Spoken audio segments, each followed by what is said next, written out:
Hi everyone, and a happy Mother's Day to everybody out there. Now we're actually filming this a day beforehand. Today is May 9th and it's a pretty special day out there today. Today is Global Big Day, and that's a day that we want to go and celebrate all the birds around us, especially here in your own backyard, but also to appreciate migratory species. We have a lot of them here in Las Vegas. We're going to be talking about one in particular today, hummingbirds.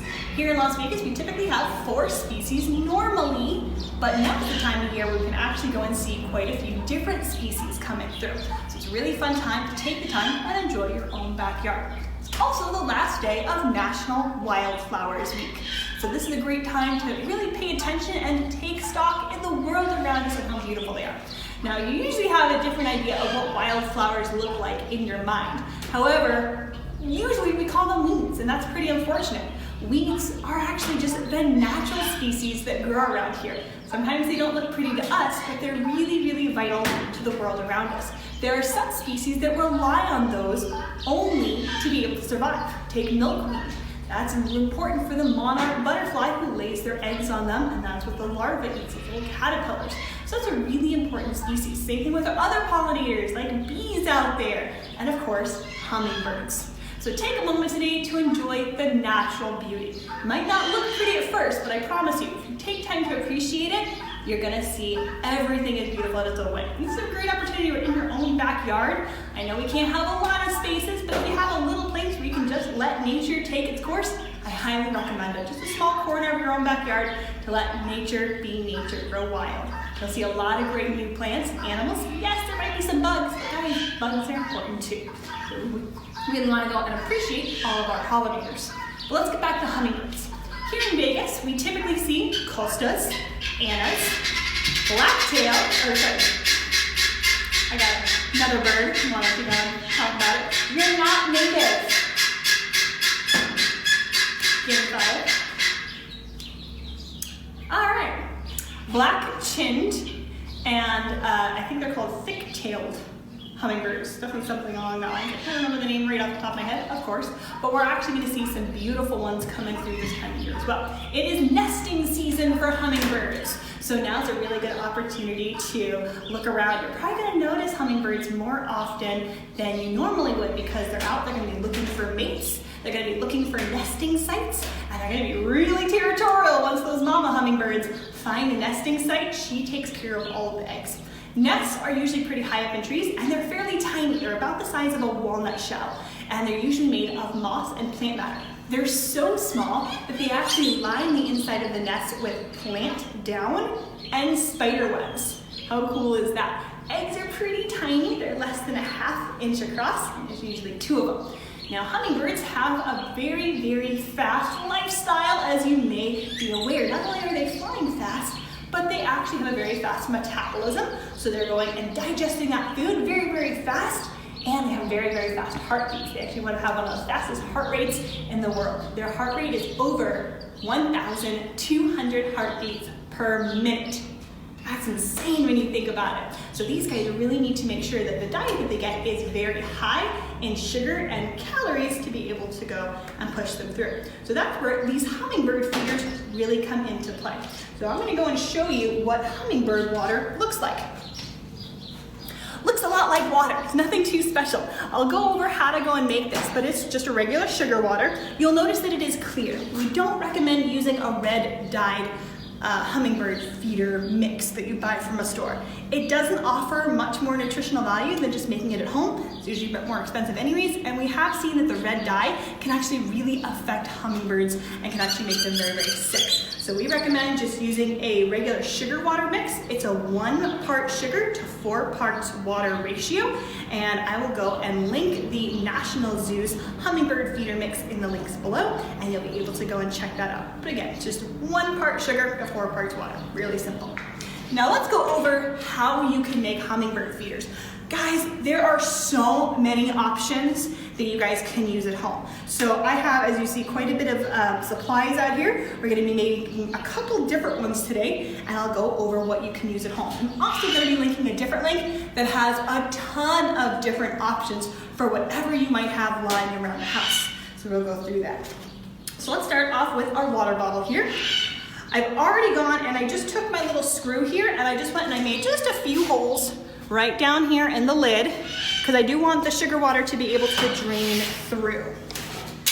So what I'm going to do here is I'm going to go and I want the cap around it so I can go and remove the cap, fill it with water, and then go and put this back on. Now we're taking our lid, so it's a container lid just from here. I've already cut out a circle roughly the size of the lid here, so it doesn't have to be too crazy. And now I'm just gonna go and take my hot glue gun and secure that around, just to make sure it's nice and secure.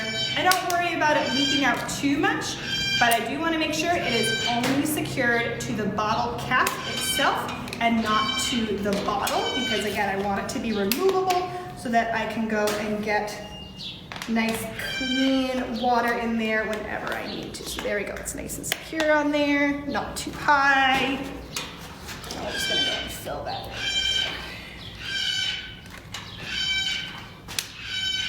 So now back to hummingbirds. You guys will actually hear them throughout the day if you know what you're looking for. Hummingbirds have a pretty obvious peeping cheep that is actually very, very loud for such little birds. They are very, very loud animals, and that's because they are very territorial. You don't think about it, but males will go and defend their territory while they are looking for mates, and females will go and defend their eggs. So they are very, very protective of those eggs. Males don't really do much to go and protect the eggs around them. Once they're found a mate, they're pretty much done with that. There we go. Perfect. Now that I have that on there, I'm just gonna let that sit for a little bit. And I have my container. Now the other thing I'm gonna go and do is make it a little bit more noticeable. Now I recommended we're not using any red dye, but I'm gonna use some red paint. There's no reason, since I get red paint everywhere, hopefully it's not on me. There's no reason to go and use the red dye. You can use it as an attractant, which is why it was originally designed for. You don't need it. Birds, the hummingbirds especially, will find a lot of different colors very, very obviously. That's what they're designed for. These guys are designed. I'm actually going to take it right off the cap too. Now I forgot to show you this. I actually already have a little hole. Again, I just took the same screw and just made a little hole. And I'm going to go and just paint the flower around it. Nothing crazy. I'm not a good artist. I'm made to be a zookeeper, guys. I'm aware of this. I know. There we go. So just like that. Now you can go and make as many flowers on here as you want. I'm gonna go and make 4 flowers on here. And when these are dry, in the center of them, I will go and put my little feeding holes. They don't have to be big. Hummingbirds use their very, very long tongues in addition to their very, very long beaks to be able to go and find all of that tasty nectar. They're actually not feeding as much as people think that they are. While they do need to have a very high calorie diet for that high metabolism, they're actually only eating about 10 to 15% of the time.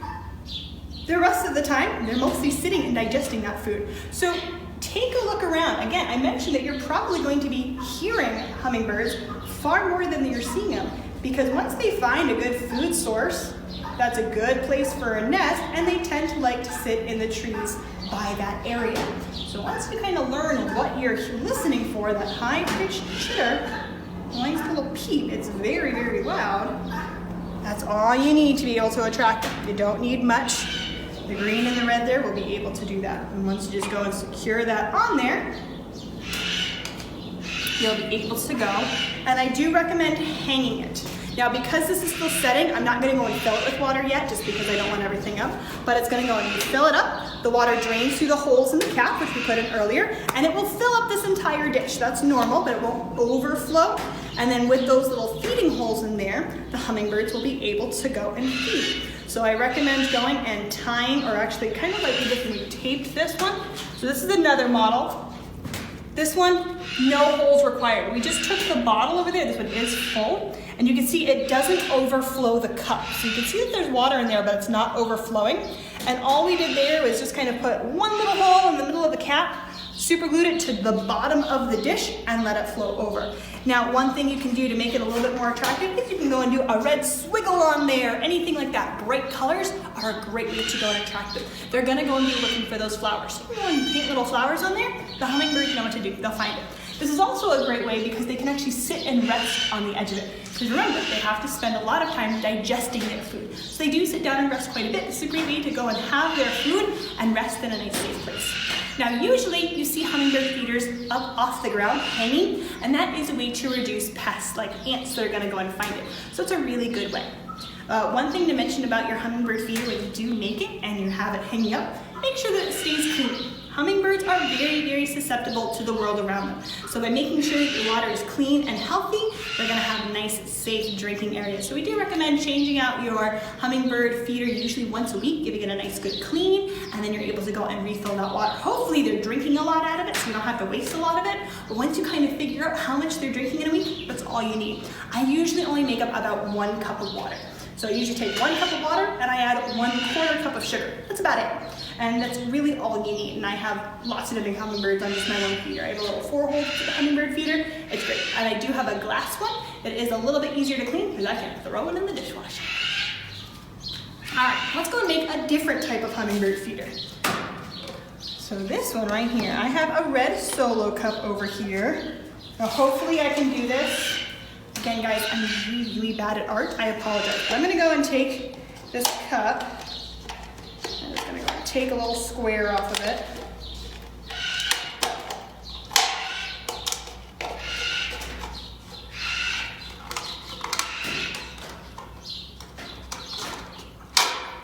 I'm gonna go and cut this out into a little flower shape here. Nothing too crazy. Same thing, just using like the regular like 4-leaf clover shape. I'm not particularly attracted to any particular shapes or anything like that because you'll notice that a lot of the wildflowers that you see all around the world, in your world I should say, are probably different size or different shaped flowers. So they're gonna be big and small and all sorts of those shapes right there. So don't worry about the shape too much, but something bright, yellow, orange, reds are definitely great ways to go and bring this. And again, I'm just gonna take my little screw right here and very carefully, if you guys are doing this at home, this would be something you'd want your adult nearby to help with, okay? Same thing with the hot glue gun, guys. Make sure an adult is around to help you, but you guys can do a lot of this on your own. So between my fingers there we go. Okay. Oh, this one. All right. Now this is a fully intact water bottle. The cap is still secure. And what I'm gonna do is right down here on the bottom, I'm gonna take my screw again. Again, if you have an adult, this is a great time for an adult to help. And just go and poke this right in here. Pretty neat. If you have a juice box straw, one that's bendy, you can go and fill it right in that hole there. And it'll go and bend right up like that.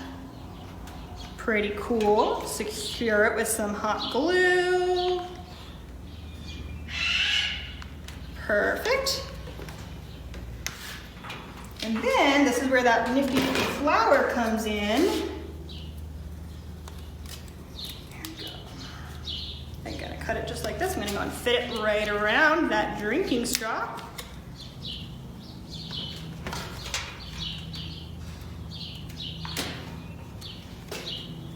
There we go.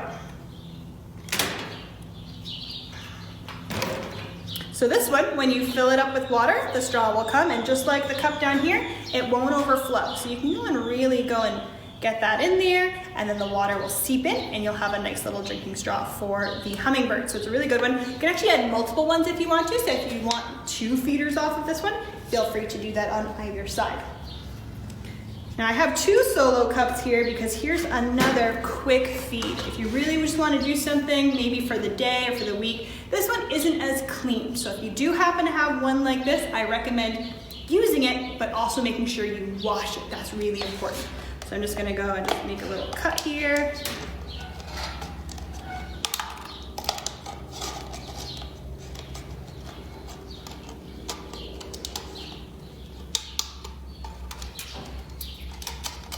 There you go, that's all you need. So you're just gonna go and fill a little bit up with water. You can actually go and if you wanna put a popsicle stick or something on the side here to act as a perch, you can, but the hummingbirds will go and sit on this. And there you go, that's literally all it takes, guys. You go and you fill it with water, the hummingbirds will come right in and they know how to drink it from you. Hang it right off of here. So you can go and hang this down. So this is something, if you have something lying around, you just wanna see if you can get hummingbirds coming across for the day, I highly recommend it. And again, same thing with this one. You can just go, we can add some squiggles to this to make it nice and bright for them. We have our feeding stations here. I'm gonna go and fill those in a little bit more. There you go, pretty crazy, guys. It doesn't have to be too fancy. The hummingbirds will find it, they're actually pretty smart. Now, if you guys have something at home, things like your little spice containers with the little red lids, you guys all know the ones I'm talking about because that's the only ones you find in the store most of the time. They have the red lids. Just take the whole spice container if you're out. You can go and take it, drop some holes in it. The hole on the top of the spice container are already filled out, so you can go and line those up. And then the hummingbird has something to go and lick into. Baby food jars. You can go and put some holes in the middle. If you want to use a whole mason jar like this, you're more than welcome to. Hello there. This is Pepper. She's enjoying her birds too. Yeah. We're enjoying the sound of the birds as we nap. But all you have to do is just go and drill some holes in that. Again, draw a little flower on there and your hummingbirds will be able to find it. And you can just have a feeder just like this. So it's really, really easy. You can make a feeder out of just about anything. I'm not kidding when I say that. I'm gonna go, like I said, post a link that has a ton of different types of feeders in there. And so you guys can have a really good opportunity to go and check those out. I promise you, you will have something at home that you guys can use and everybody, including the hummingbirds, will love it. Once you start seeing them come to your feeder, it takes about a day or two before they'll start to notice it. They absolutely will. Keep an ear open. Once you learn what a hummingbird sounds like, you will hear it all the time. So it'll be a lot of fun. Take pictures if you can. Can't wait to see them. And once again, happy Mother's Day. Now guys, please remember, it's always really helpful for donations here. If you happen to have the chance to be able to show your support with just a few dollars, please do so. If not, we absolutely understand, but please continue to share this video. Hummingbirds are found all over North America, so I promise you there is somebody in your life who would benefit from seeing this video, and they might be able to help out as well. It's donations that are really our lifeblood right now. We can't open yet, we're hoping soon. We'll keep you informed. Keep checking back on our Facebook page for more information. So if you want to donate, you can donate via the Facebook app or directly to our website, which is lionhabitattranch.org, and you'll see a donation link right on the front page. Don't forget about Ozzy's painting and scarves. You're more than welcome to buy them. I highly recommend them for Mother's Day. It's Mother's Day today, but you might be able to get it at last minute. All right, guys, I think that about covers it. Can't wait to see you soon. If you have a hummingbird feeder and you're already out there, take a picture, show a picture. I'd love to see your pictures. If you have questions, drop them down below. And remember, appreciate our birds. It is migratory bird awareness, so please be aware. Make sure that lights are turned off in the front if you can. Keep lights low to help prevent birds from being lost. And if you have the chance, I highly recommend putting decals on your windows. There are bird-safe decals to help prevent bird strikes, especially if you're higher up in apartments and you have big glass windows. Putting decals up that do not affect our vision, but the birds can see very easily, is a great way to help prevent bird strikes during migratory season. If you have, again, any questions, please don't hesitate to leave them below. Can't wait to get back to you, and we'll see you again real soon. Bye, everyone.